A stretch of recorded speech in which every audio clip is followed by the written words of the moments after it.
This content is for adults only. Viewer discretion advised.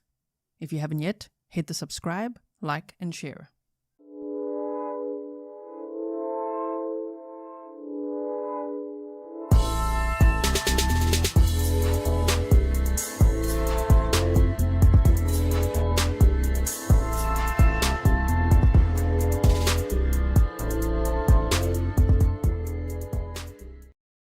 Hello everyone and welcome back to another live stream with me, Grizzly. Okay, this is Grizzly True Crime, and today we're going to be discussing an update from a case that we followed in September of 2025.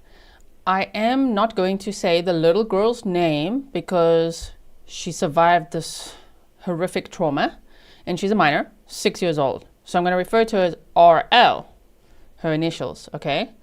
And as soon as you see the presentation, I'm sure you're going to remember the case. I did also link one of the previous videos in my description box. We did two, but the one is unlisted because there we were saying her name, showing flyers, showing all the pictures because she was abducted by her non-biological uncle.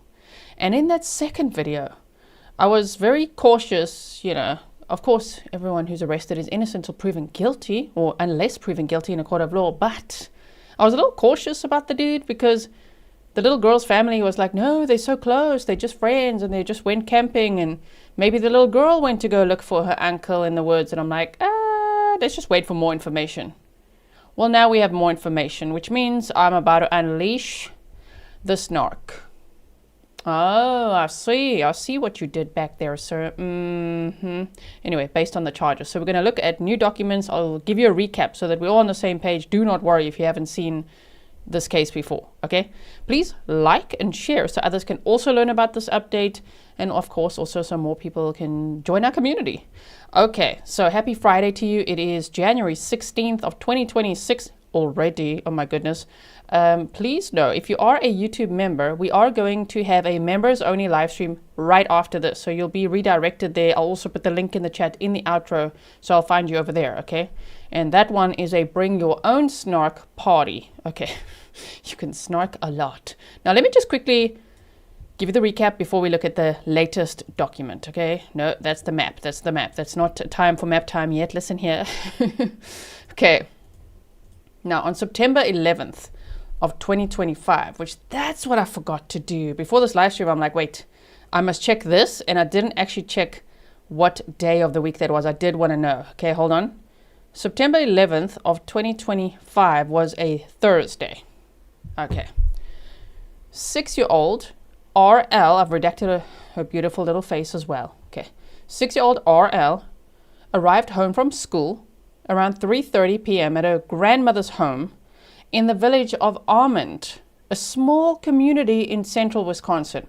Apparently, this community in Almond, Wisconsin is so small, the population's about 500 people and everybody knows everybody. And there was someone in the chat before the live stream started that said that you're from there. Are you still in chat? Are you here? Are you local? Do tell me if you guys are local. My goodness. Small world, So, and maybe you thought I'm not going to update everyone. I will. I'm going to update everyone on this guy. Okay, Almond, Wisconsin. At approximately 3:39 p.m., a white 2001 Ford F-250 pickup truck with Wisconsin license plate, that was public record because it was shared because it was an abduction case, and an Amber Alert was issued. Okay, the Ford F-250 pickup truck arrived at the home driven by Jordan Coyle.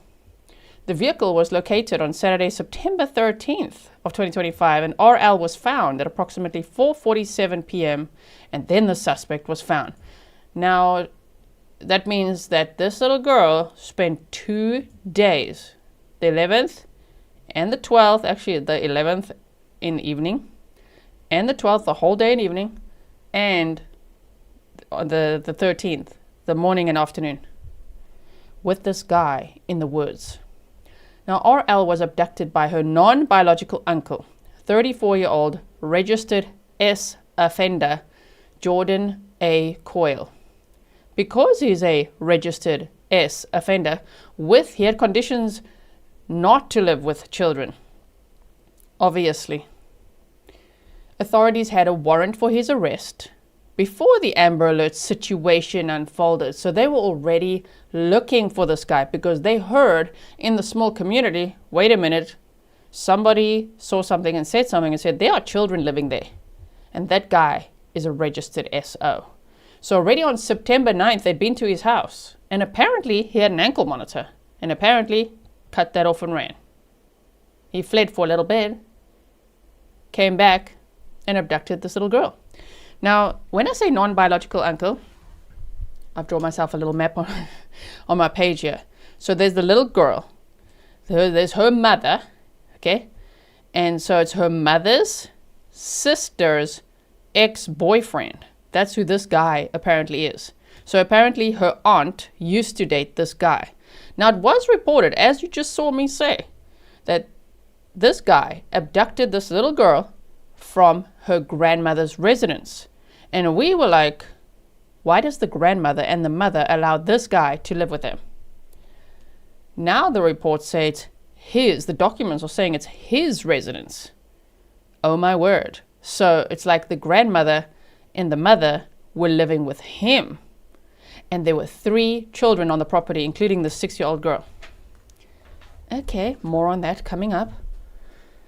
Anyway, so here's his previous charges. And as you could see, a second-degree SA of a child, in Wisconsin, 2 counts. Apparently, those were his minor cousins. Some reports say 1 cousin, some say 2, that he SA'd when they were under the age of 16. Okay then. JLD Film says, are there more being charged? Yes, they are. Yes, they are. So law enforcement located RL in the woods close to her home after 2 days of searching for her in Jordan. They first found his truck, then the little girl, and then Jordan.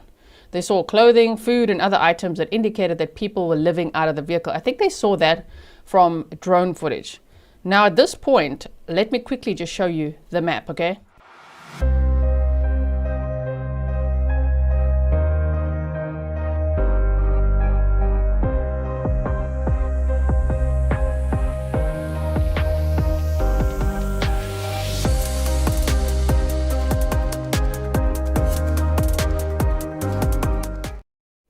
Okay, we're back. Wait. We don't want to lose our place on our presentation. Okay, we already lost our place. Stop it. Okay, hold on. Here, I want to show you this map here quickly. Just to show you how, and this is public record, just a YouTube disclaimer, I'm not doxing anyone or showing anything that I'm not supposed to be showing. This was very public record because this was an abduction case. And this little girl lived in this little community. Look at it, Almond, Wisconsin, living around here, okay, around this area. So if we just put the little man somewhere here, how about that? Turn around. Somewhere around here, okay. Right. Buckle up, everyone. I'm driving now, as you can see. And you know what I'm going to say? It's a beautiful area. Look at it. You would never think of the horrors going on inside some of these homes. Does a beautiful area mean there's no horrors? No. People always say, but why would it? It doesn't mean that. It's just a beautiful area. And obviously, this would be summertime, right? Look at the trees and everything. But somewhere around here, not being specific to abide by YouTube's community guidelines. Somewhere around here, the little girl lived there with her grandmother, her mother, and an RSO who used to date her aunt. And the problem is, based on everything we've heard, that RSO was totally grooming this little 6-year-old girl, and who knows from what age. Because the rest of the family described, no, they're just so close, they get along so well, they play games together. And I'm like, ooh, there's a lesson there. No, ma'am, sir, everybody, anybody, that's called grooming. You cannot trust an RSO with children. It also violated his parole, you know what I mean? Now look at where they found the little girl in the woods with a guy. And they allegedly went to some other woods before, and they think that they moved after the Amber Alert was issued, but they went here, which is 2.4 miles from the house. 2.4 miles, like what the hell, man, in this wooded area. That's where they found the truck parked along the road, and they walked into this wooded area, and they found the little girl sitting on the ground playing a game. They said she had a game in her hand and she was just sitting there playing the game, but she got so scared when she saw all the police officers. What did he do? Ran. he ran. Yeah, you know you're guilty, huh? He ran when he saw the police. Even when they got close to his car, they said he already ran. So they first located the little girl, the truck, then the little girl, then him. Now, again, look at this. They were looking everywhere. They had drones, they had tracker dogs, the Amber Alert went out, missing persons flyers were shared. Everybody in this little community and worldwide, we were all sharing everything, looking for this little girl. Because you know how these cases can turn out, right? Really, really badly. And this was a guy who had almost nothing to lose. Because he knew, you get caught again, you're a repeat offender, you could face in Wisconsin mandatory life without parole. Oh my, so guess what he faces? Yeah, that. Okay, so let's get back to the timeline here. So law enforcement located the little girl with him after 2 days, right? And just look at that face. I mean, look at that face and being in the woods with him. And look at him. This is actually this is his mugshot from when he was arrested on September 13th of 2025. So Jordan A. Coyle, 34, was arrested and placed in custody where he's been since September of 2025. He's 6'3". This is a tall mofo. That is in itself scary. Just think of being this little girl. 6'3", weighing approximately 246 to 250 pounds, with red hair, a beard, a moustache, and is a registered SO. Despite this history, family statements indicated that RL had a very close relationship with her uncle. You see, there. Number one, it's her non-biological uncle. Number two, he's a RSO, registered SO. Yeah, no. Do not trust with your children, ever, ever, ever. No matter how nice he is. He groomed the whole damn family, man. Because he convinced them all that, even the grandmother, he's so nice. He's so good with kids. He's turned over a new leaf, you guys. No. They even said that they thought that maybe the little girl went to look for him herself. Maybe they didn't even believe that he abducted her. They said maybe she left herself to, go and look for him. And maybe they just went camping. I'm like, just went camping? It apparently took quite some time for the Amber Alert to be issued because the family were just wondering, where is she? What happened here? Could she be with him? Yes, that's the lesson. RSO disappears, little girl disappears, red flags everywhere, call the police, right? Okay, again, thank you so much all for being here. Right, so on September 16, 3 days after the RSO was arrested, Chelsea, I redacted her surname as well, okay, Chelsea, the bio mom of the little girl, was arrested. And we were like, oh my, okay. She was booked to the Portage County Jail on charges of aiding and harboring a felon and encouraging violation of probation, extended supervision, or parole. Ma'am, shame on you. Really. Protect your children, man. What the hell? Why are you protecting the RSO? No. April showers bring May flowers. Thank you so much. You said thank you for your hard work, Grizzly, and by having the best mods. Thank you for being a member for 36 months. Now, Janet Murphy says, RSO just camping. I know, right? Didn't even pack a bag or anything, really. So scary. Okay, so the bio mother was arrested. Police went to Jordan's house. This is now background information we found out after this arrest. Oh my, they went to Jordan's house on September 9th with an active warrant for his arrest, but he fled. And then Chelsea aided or harbored him at the time. I don't know where, but she's been held on a $10,000 cash bond and she's pleaded not guilty to the charges. So apparently she hasn't been able to post bond, thank goodness. And so she's still in jail and she's still facing those charges and has pleaded not guilty. The DA added that she allegedly permitted or encouraged him to violate the terms of his supervision by having ongoing contact with her 6-year-old daughter. Stop it. You have one job, okay? As a mama bear, you protect your cubs, you protect the children. Okay, there's a lot encompassing the job, but you know what I mean? Protect your children. And she's like, you know what? I'm gonna help this RSO out. Why? Why would you do such a thing? This poor little girl has been through so much trauma. In January of 2026, this was just a few days ago, prosecutors in Portage County filed new felony charges against Jordan Coyle. Oh, that's where I was like, sorry, what? Oh, related to this case, he now faces 2 felony counts. trigger warning, because it's upsetting to hear what he allegedly did. First degree SA of a child as a persistent repeater, meaning the charge treats him as a repeat offender under Wisconsin law. Interference with child custody as well, relating to his role in the child's living situation. His bond is set at $1 million, thank goodness. His next court appearance is February 16th of 2026, based on his previous conviction where he SA'd one or two of his cousins that were under the age of 16. More trauma. He qualifies as a persistent repeater. Oh, and faces a mandatory life sentence if convicted. I do like the sound of that, according to a news release from the Portage County District Attorney's Office. Okay. Sure.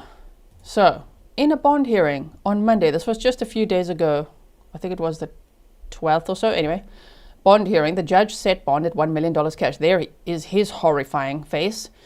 The judge said, I certainly do have a concern for his ability to show up for court. My voice went, and I'm going to say court, to show up for court, a protection of the public argument. And as we all know, our constitution was changed a couple of years ago to include serious violent offenses, of which this certainly falls in that category. Nice, I like this judge already. Portage County Circuit Court Judge Patricia Baker said, well done, Patricia Baker. Excellent. Keep him locked away. The missing persons complaint, this is a quote as well from the DA. They said, the missing persons complaint, an Amber Alert, has caused tremendous alarm in our community, and the further investigation has confirmed our worst fears as to what was done to this young child, again 6 years old. The atrocious crime will be prosecuted by the Portage County DA's office to the fullest extent. Okay, so let me bring this up now. Now what we're going to do is look at the latest document, okay? So again, I will say trigger warning, because there are themes of child SA. Yes, it's not too graphic.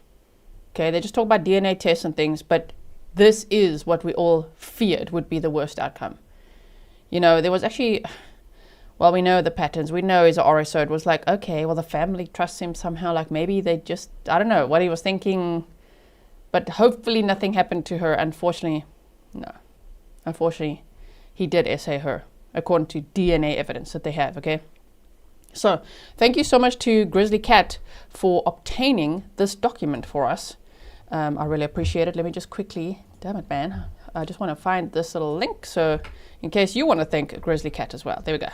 All right, so State of Wisconsin, plaintiff versus Jordan Allen Coyle, Almond, Wisconsin. Criminal complaint. It's 4 pages long. We love documents, right? Rob says, love the documents. I very much love documents, especially then you could see the update. When we see these updates, I do like to have the documents so that we could really see the facts on paper and just what the police have, what the DA now has, and how they're going to charge this guy. Okay, so let me just answer a question here. Beatable said, I don't understand why YouTube will not allow names or other information, or if most cases are open on the news like this one, most people know a name. Yeah, okay, have a little bit of tact, okay, and think about being a 6-year-old girl who was SA'd in a forest with a freaking uncle that she had trusted once upon a time. Do you want to be her and see your name all over the internet, everywhere? Do I want to contribute to that? No. I feel protective of minors, as we all should be. So once a minor is found safely, usually I unlist the videos, any ones that say their names. I've done it every single time, or going forward, like now, today, make new videos, then we do our very best to redact names everywhere, right? And that is why on legal documents, they will say child victim 1. It's a legal standard. It's an ethical standard. So do not put a name in the comments section, okay? That's my rule, okay? You can go elsewhere if you want to do things like that. I feel protective of this little girl. Okay, so count 1. When I read this, I'm like, oh my word. First degree child SA, sexual contact with a child under the age of 13 as a persistent repeater. The above named defendant on or between September 11th to 13th of 2025 in the village of Almond, Portage County, Wisconsin, did have sexual contact with a person who has not attained the age of 13. Child victim 1. Do you see that? Do you think they put their name in there? No. Okay, I'm done. I think I'll rest my case. DOB 2019, contrary to, and even when you see that DOB 2019, shame. DOB is date of birth, right? Just, she's so young. Upon conviction for this offence, a Class B felony, the defendant may be sentenced to a term of imprisonment to not exceed 60 years. And further invoking the provisions of this section and code, because the defendant is a repeater, having been convicted of a serious child sex offence on at least one occasion, second degree SA of a child, contrary to the Wisconsin statute 94802, which conviction remains of record and unreversed, the court shall sentence the defendant to, and now just can we say it all together again? Life imprisonment without the possibility of parole or extended supervision. LWOP this guy. If he's already SA'd other children, he was on parole, he served time and everything, he's out, he lives with children. They're like, what the hell, bro? And then you abduct one. Amber Alerts got in this tiny community and you hide out in the woods right under everyone's nose. Yeah, no. And you do it again? Yeah, no, I'll whoop for you. And imagine if the other inmates there, when they find out what he has done. Count 2 is interfere with child custody. The above named defendant on or between September 11th to 13th of 2025 in the village of Almond, Portage County, Wisconsin, did interfere with the custody of a child by withholding a child for more than 12 hours from the mother of the child without the consent of the mother, where the child is a non-marital child whose parents have not intermarried, contrary to. Now, I think you might be asking, as I am now, where's the dad? The dad was apparently in another county. I don't even know if he's in the same state or not. He was not in this little girl's life, from what I've read. So, yeah, this uncle took advantage, hey? And also when they say withholding the child from the mother, yeah, I think they should continue to do that. Whoever is going to continue to withhold the child from the mother who was harboring the defendant to protect him. So that's why she's in jail too. Mother's in jail, he's in jail. Okay, so this is, upon conviction for this offense, a Class 1 felony, the defendant may be fined not more than $10,000 or imprisoned not more than 3 years and 6 months or both. Probable cause. Your complainant is a special agent with the Wisconsin Department of Justice, Division of Criminal Investigation. He makes his complaint based upon review of police reports drafted by A, sworn officers of DCI, the Portage County Sheriff's Office, and other law enforcement agencies.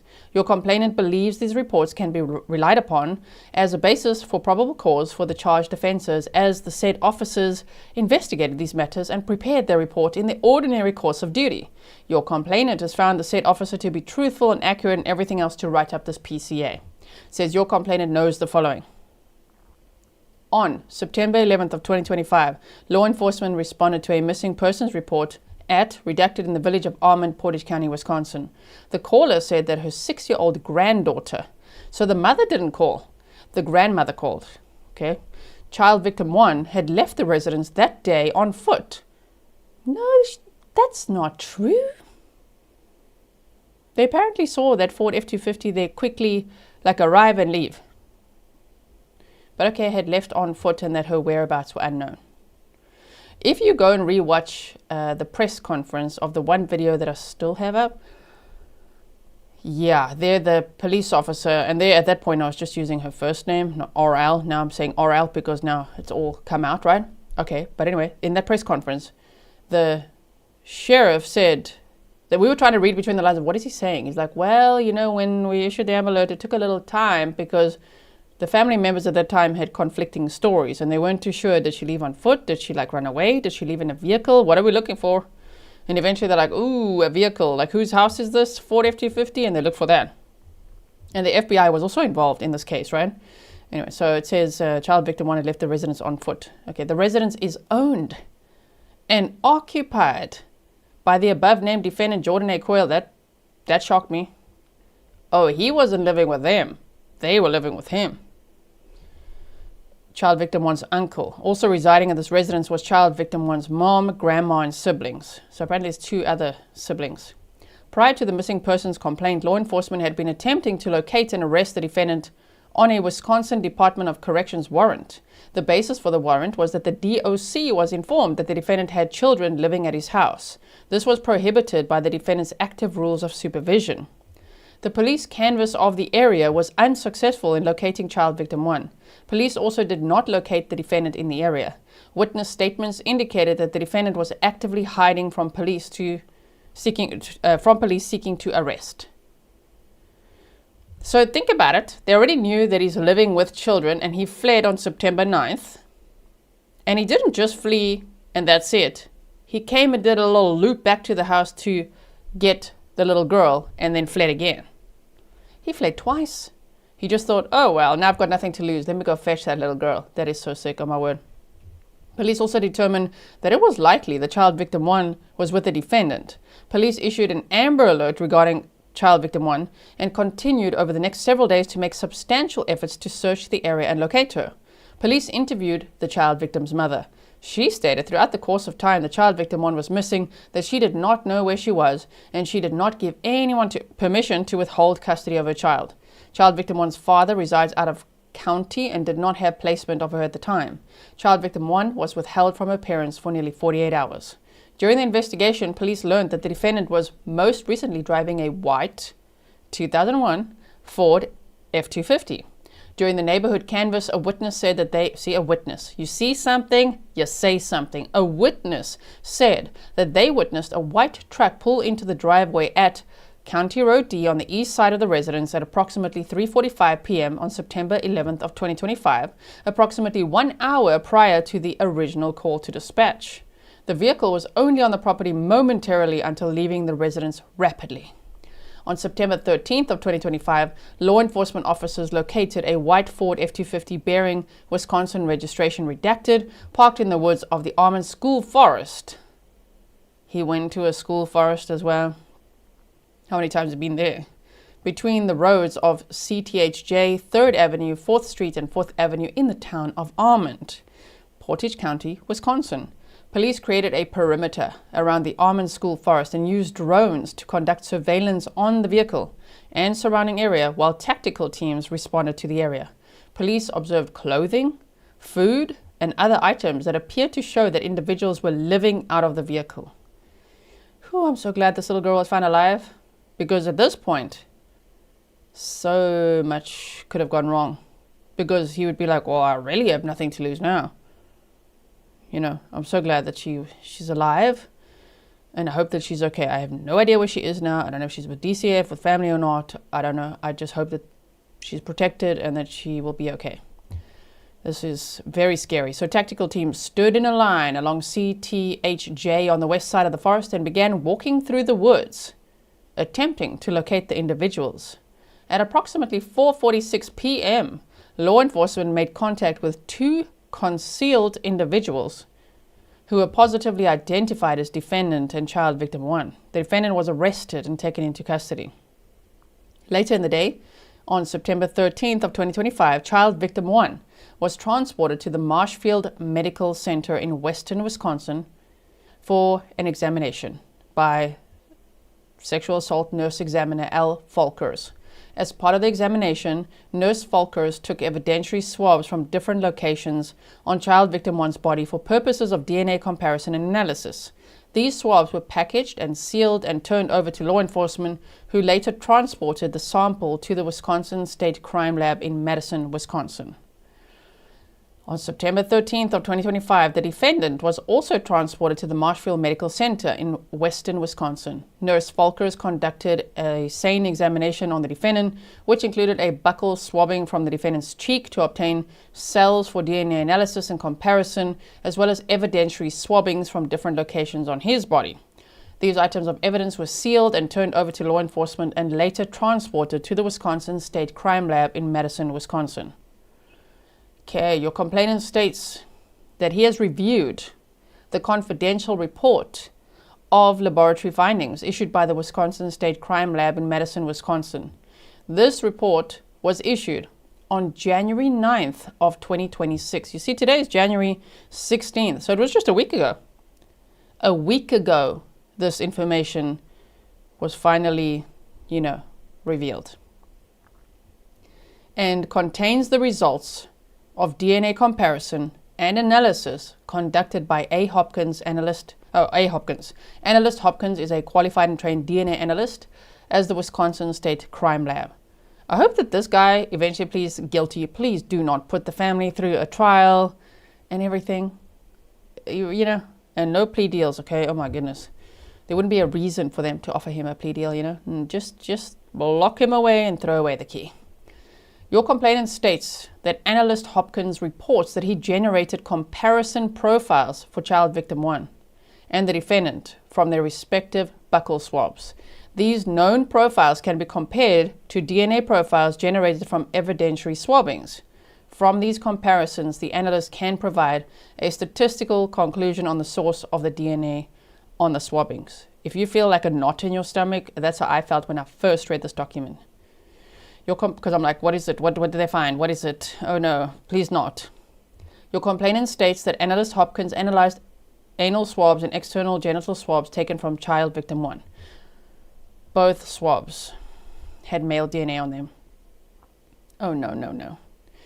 A. Hopkins reports that it is at least 1 trillion times more likely that the male DNA came from the defendant as opposed to a random unknown person. A. Hopkins reported that there's therefore very strong support for inclusion of the defendant as a contributor to the DNA profile generated from these evidentiary swabbings. Your complainant states analyst Hopkins analyzed